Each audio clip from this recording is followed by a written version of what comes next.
Assalamualaikum warahmatullahi wabarakatuh. Nama saya Sarul Dayat, saya dari kelas Agribisnis 4B. Saya di sini akan menjelaskan tentang pembiayaan bank syariah. Saya mengambil tema tentang BMT atau Baitul Mal wa Tamlil. BMT merupakan lembaga pendukung kegiatan ekonomi masyarakat kecil bawah golongan ekonomi lemah dengan berlandaskan sistem ekonomi syariah Islam. Dasar hukum BMT adalah koperasi syariah. Oleh karena berbadan hukum koperasi, maka BMT harus tunduk pada Undang-Undang Nomor 25 Tahun 1992 tentang perkoperasian dan Peraturan Pemerintah Nomor 9 Tahun 1995 tentang pelaksanaan usaha simpan pinjam oleh koperasi. Juga dipertegas oleh Keputusan Menteri Nomor 91 Tahun 2004 tentang Koperasi Jasa Keuangan Syariah. Undang-undang tersebut sebagai tonggak berdirinya BMT. Yang kedua, jenis-jenis pembiayaan bank syariah. Yang pertama, pembiayaan total bagi hasil atau mudharabah. Yang kedua, pembiayaan bersama bagi hasil musyarakah. Yang ketiga, pembiayaan pembelian barang bayar jatuh tempo atau murabahah. Yang keempat, pembiayaan pembelian barang bayar angsuran atau bai pitsaman ajil. Yang pertama, pengertian dari pembiayaan total bagi hasil atau mudharabah. Pada pembiayaan dengan akad mudharabah, kerjasama yang dilakukan antara BMT sebagai pembeli modal dengan mudharib sebagai pengelola modal.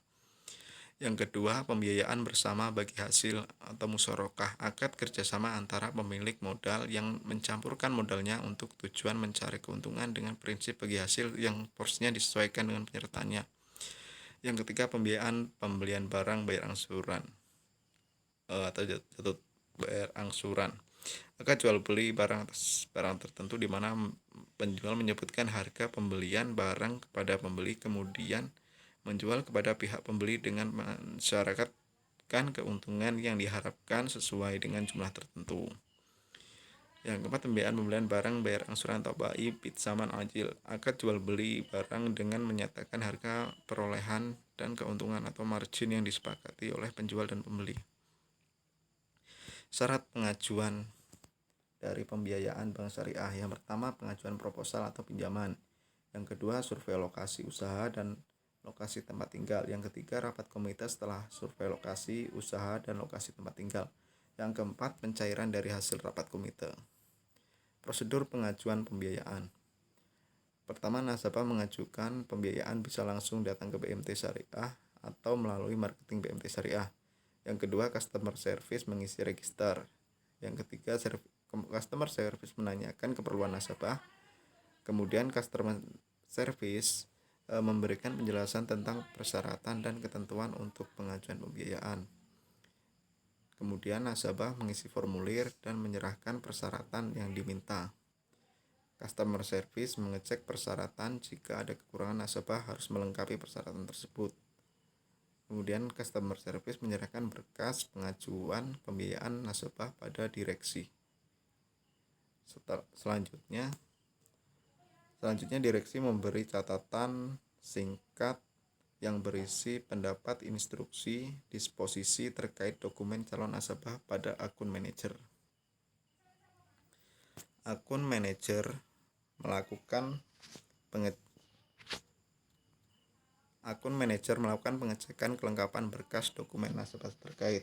Akun manajer melakukan pengajuan BI checking kepada petugas admin pembiayaan untuk ditindaklanjuti. Dari petugas admin pembiayaan akan melakukan proses BI checking terkait nasabah pemohon, yaitu melakukan pengecekan dengan cara meminta kepada Bank Indonesia informasi yang menyangkut track record pemohon dalam berhubungan dengan bank. Selanjutnya, akun manajer akan melakukan kunjungan langsung kepada calon nasabah untuk memperoleh informasi dan profil nasabah mengenai karakter, kondisi usaha, keadaan jaminan, dan mencocokkan data pada surat permohonan pembiayaan atau SPP dengan kondisi nasabah yang sebenarnya. Kemudian memeriksa berkas administrasi dan dokumen lain yang dibutuhkan. Selanjutnya, dari admin dan legal officer melakukan penilaian appraisal terhadap jaminan yang diberikan calon nasabah dan melakukan pengecekan usaha atau trade checking. Akun manajer melakukan analisa pembiayaan terhadap calon nasabah, melakukan analisis terhadap data dan informasi yang diperoleh dari calon nasabah dan pihak lain berdasarkan data dari SPP dan hasil kunjungan permohonan penyaluran dana. Proses persetujuan penyaluran dana selanjutnya persetujuan atau penolakan permohonan penyaluran dana. Jika permohonan pembiayaan disetujui, maka akun manajer akan menjadwal akad pembiayaan atau membuat surat penolakan jika pembiayaan tidak disetujui. Customer Service membuat pembukuan rekening tabungan wadiah. Untuk pembiayaan yang disetujui, admin pembiayaan melakukan entry data debitur, memeriksa dan memastikan bahwa semua dokumen dan persyaratan penyaluran dana telah lengkap. Proses penandatanganan akad dan pengikatan notaris yang dilakukan oleh legal officer. Pencarian pembiayaan yang dilakukan dalam waktu 1 minggu setelah proses pengajuan pembiayaan. Masalah yang dihadapi pada jenis bank syariah. Dari pihak nasabah, yang pertama kecerobohan nasabah, yang kedua pembiayaan di bank lain. Nasabah terkadang melakukan pembiayaan di beberapa tempat. Masalah tersebut menjadi penyebab kemacetan nasabah dikarenakan besarnya kewajiban yang didapat lebih besar daripada pendapatannya. Pihak bank. Kesalahan dari pihak bank syariah meliputi analisa yang kurang akurat dalam menganalisa pengajuan pembiayaan, pihak marketing atau AO kurang teliti dalam menganalisa data nasabah yang mengakibatkan terjadinya kekeliruan dalam penilaian data nasabah. Yang kedua, jangka waktu pembiayaan terlalu lama. Pihak bank sendiri bermaksud untuk meringankan kewajiban nasabah. Jangka waktu pembiayaan yang terlalu lama terkadang mengakibatkan nasabah lalai dalam pelunasan pembiayaan.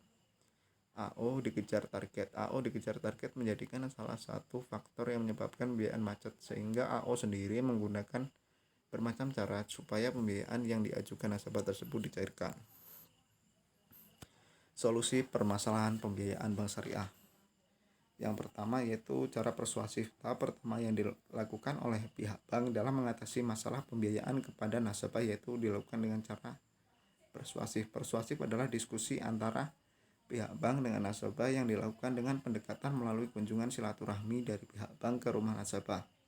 Selanjutnya dengan diskusi guna membahas hal-hal yang mengakibatkan masalah pembiayaan dapat terjadi dan mencari solusi terbaik untuk meringankan nasabah. Yang kedua yaitu cara jalur hukum. Jalur ini ditempuh apabila terjadi kebuntuan dalam mencari solusi. Penyelesaian masalah pembiayaan dengan cara persuasif apabila nasabah belum juga melunasi angsuran sampai dengan jatuh tempo yang telah disepakati. Mungkin cukup sekian yang dapat saya sampaikan. Saya akhiri. Wassalamualaikum warahmatullahi wabarakatuh.